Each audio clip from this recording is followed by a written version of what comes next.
খেজুর গুড় আর চিনি এখন দিয়ে দেব।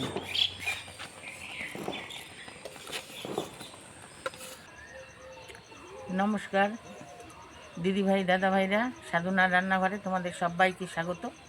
আজকে আমি দুধ দিয়ে নুডলস রান্না করে তোমাদের সঙ্গে শেয়ার করব। এটা বাচ্চা থেকে বড়দের সবার ক্ষেত্রে এটা হেলদি ফুড। এখন গ্যাস জ্বালিয়ে কড়াই বসিয়ে দিব।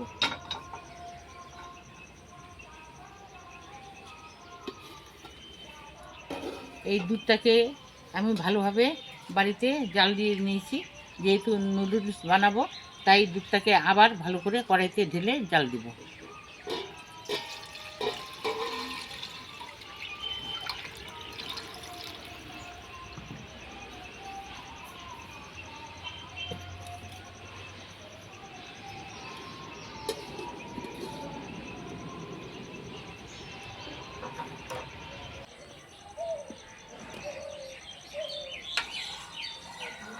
দুধটাকে আবার ভালো করে জাল করে নেব।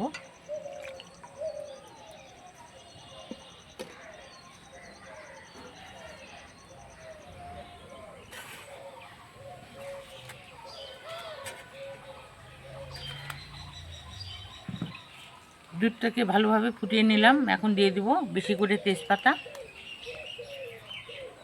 3-4টে এলাচ। দুধের মধ্যে তেজপাতা আর এলাচ যদি দেওয়া যায় এর ফ্লেভারটা ভালো আসে আর খেতেও খুব স্বাদ হয়।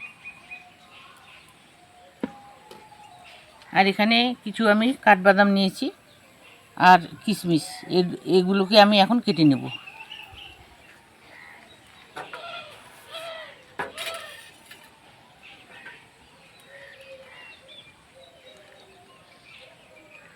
কাঠবাদামের চোকলাগুলোকে আমি ছাড়িয়ে নিচ্ছি।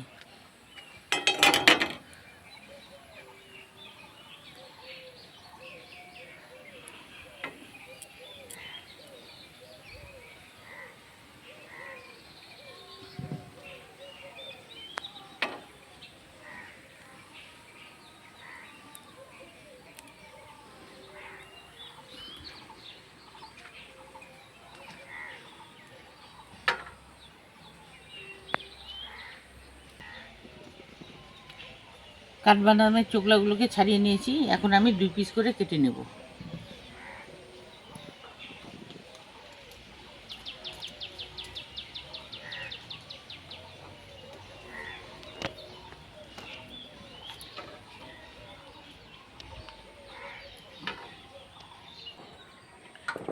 কাঠবাদামগুলোকে কেটে নিলাম। এখন কাঠবাদাম আর কিশমিশগুলোকে দুধে দিয়ে দেবো।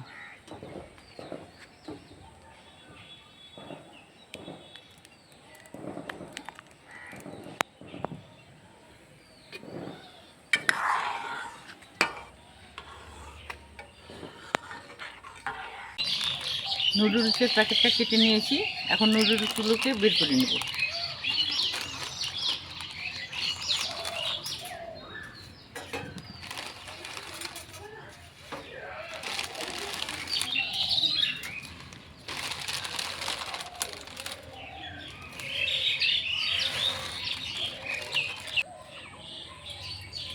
নুডলসগুলোকে হালকা করে ভেঙে নেব।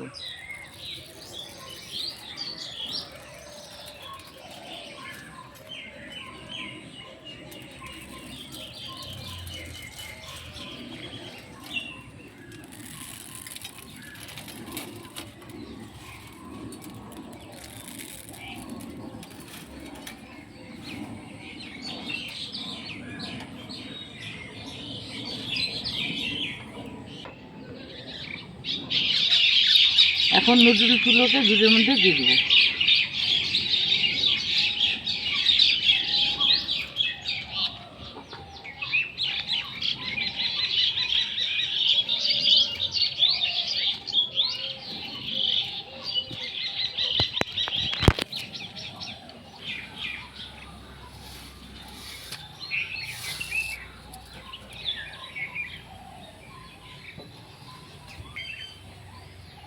একটু নেড়ে চেড়ে দিব।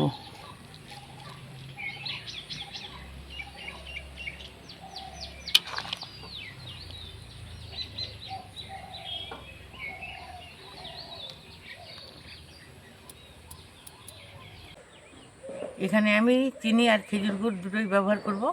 এই চিনিটা আমার গুঁড়ো করা চিনি, বাড়িতে গুঁড়ো করে নিয়েছি, তাই এই চিনিটা আর গুড়টা একসঙ্গেই আমি দিয়ে দেবো। গুড়টাকে প্রথমে আমি কেটে নেব।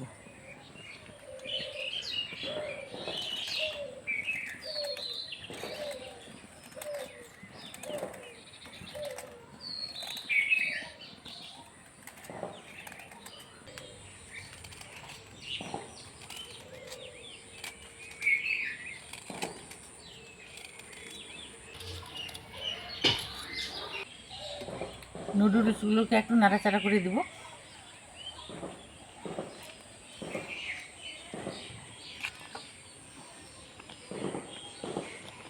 ভালোভাবে সিদ্ধ হয়ে গেছে।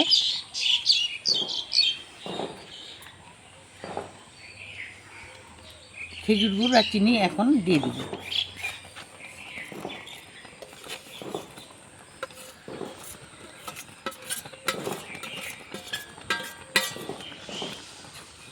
ভালোভাবে মিশিয়ে নেব।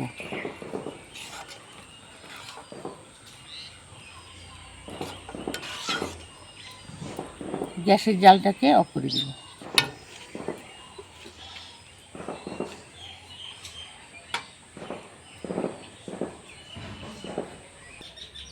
নুডলসে আমি চিনি গুড় দুটোই ব্যবহার করেছি।